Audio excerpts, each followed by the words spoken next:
Welcome to another week of high school football, another week of our Fearless football forecast. Guys, we're talking before the show. It seems like each week now there's 6 games. Yeah. So, we're going to have to kind of jump right into this thing so that it doesn't last too long for our perfect viewers out there. Best way to do it. So, Tony, start us off here. First game, Laney's at J.H. Rose. Been a couple interesting weeks for Rose. Yeah. We're in a bye week. There was kind of some rumors circling around about maybe some kids were suspended. End up not being the case. They're at full strength last week. They traveled to Ashley and get a big win to start conference play. Yeah, they certainly were at full strength, and they showed it in that win. A desperately needed win for that Rose team, too. A good road victory for them. They've kind of been in a bunch of shootout games all year, a lot of high-scoring games. Yep. This week should be another case of that. No doubt. Laney can score points, definitely. What's your pick in that one? I was shocked to see that Laney scored 51 points against them last year. I don't think that's going to happen this time. I think Rose built a lot of confidence. I think they'll be happy to be back home. I'm picking the Rampants. All right, Jim? You know, I think it's going to be one of the most competitive games this week, but right now I want to see Rose be a little more consistent, especially on offense. This is one of those toss-up games. I think Rose will have momentum behind him being at home, but I think I'm going to pick Laney in a real close game. Okay, yeah, I think Laney's probably the smart pick. I'm going with Rose. I like the setup of a bye week and then Ashley. No offense to Ashley, but you had to think during that bye week they were maybe looking ahead, maybe getting some Laney preparation in. All right, next game, Jim, West Carteret at D.H. Conley. Yeah, this Conley team continues to roll as long as they're not playing Havelock. Truth. They're in good shape, and that happened again last week. So many options with the run, and they're chalked up another 500-plus yards on the ground. This offense just keeps on rolling. Definitely. Your pick there? Well, they're playing West Carteret. It's one of those middling teams, 4-3. I just don't think Conley has any problems with them at all. That offense keeps on going. I don't see any reason why they don't score another 40 points this week. Yeah, West Carteret has struggled on offense a little bit recently. I don't think there's any way they can keep up with Conley. I'm picking the Vikings. Conley's locked in right now. Hard to pick against them. I'm going to. Conley wins. Definitely. All right, still in the coastal here, Tony. South Central travels to a beast known as Havelock. No doubt. I saw South Central again last week. I've seen them a lot this year, and I've picked them pretty much every week. They have moments, I've said this before, where you think they can really put it together, and for whatever reason they don't. They dig themselves early holes. It's hurt them all season long. It hurt them again last week against West Craven. All right, I assume you're picking Havelock. I'm picking Havelock. All right, Jim? I pick my old school Havelock. Same here. Trifecta for that one. Sorry, South Central. Jim, next game, another good game here. North Pitt travels to Southwest Edgecombe. I think these may be two of the most surprising teams in the conference. I think, Southwest Edgecombe's is on a little bit of a roll now. Beat Kinston. North Pitt's off to a really good start this year. One of the better teams in our area. We were talking before we started filming that this is one of those real close games, one of those ones that is real tough to call, but that also means it's real crucial as far as how things shake up in this conference, because all of a sudden with Kinston struggling, it's anybody's ball game. Yeah. All right, Jim, what's your pick there?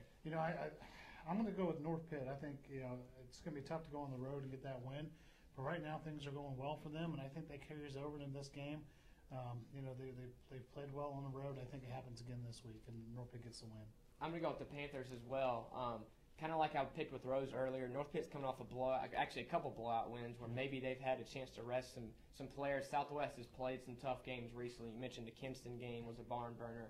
I think North Pitt, again, probably an upset pick, but I'm going North Pitt to get an upset on the road. I'm going to pick Southwest. The numbers stand out offensively for them. They scored 56 points against Kinston. Maybe even more impressive, though, they've allowed 14 and 13 points in their last 2 games. That defense is stout. North Pitt's pretty good, but I'm going to pick the home team. Southwest will get a win. Okay. Tony, next game here, Spring Creek, a winless Spring Creek heads to Aden-Grifton. Yeah, Aden-Grifton, as we mentioned last week, is getting into that kind of charging toward the end of the season mode where they just seem to get everything together. All those penalties and turnovers are a distant memory now. That team is rolling. All right, you picking the Chargers? I'm definitely picking the Chargers. I think Spring Creek's going to walk out of there 0-7 Friday night. I think so too. Jim, it's about as guarantee as you can give. Aden-Grifton didn't have any problem with Spring Creek, especially at home. And, I just think that offense keeps rolling too. And maybe hit that 50-point mark again. Yeah, I think Chargers roll in that one. Last game here, Jim. Bedingfield at Farmville Central. We always want to pick Farmville, and we're dying to. Farmville put a scare in Kinston last week. That Definitely. game was tied late in the second half before Kinston pulled away. it's nice to see that they're not giving up. Yeah, it is. And they had a chance they had Kinston on the ropes, couldn't pull it out. But this is at least something to build off of. Bedingfield's another one of those teams that's in the middle of the pack with Kinston and Southwest Edgecombe, North Pitt. All these teams really needing a win. So it's one of those things where Bedingfield though can't go into Farmville Central sleeping, because you come out with a loss there and it could really hurt you. Definitely. Who's your pick there? I'd love to pick Farmville, but I'm going to take Bedingfield in this one. They're allowing a lot of points right now, but Farmville's got to play well for 4 quarters, and we just haven't seen it. By the 4th quarter of these games, you can tell they're starting to get tired, and then the numbers are really starting to affect them. Yeah. So I think I got to take Bedingfield. All right, I'm going with Bedingfield as well. But I like what you kind of pointed out with Farmville there. I mean, these are kids that are almost the same things happening each week. It's tough. I mean, they're getting worn down. But unfortunately, I think it happens again. I'm going with Bedingfield. I'm going to pick Bedingfield as well. I think it'll be, like you said, Jim, a recurring thing. They stay close in these games until the second half. They kind of wear down. And you wonder where they would be if those injuries hadn't happened. Yep. They've had some key injuries at some key positions. Maybe they would have a win now if that weren't the case, but I think they come out of there 0-7. And this is an interesting conference, too, not to butt back in with this, but the Eastern Plains Conference, we look at all these teams. Well, Tarboro may be the class right now. Sure. But all of a sudden, you got a Bedingfield team, a North Pitt team. Southwest Edgecombe 3-0. Southwest Edgecombe. Yeah.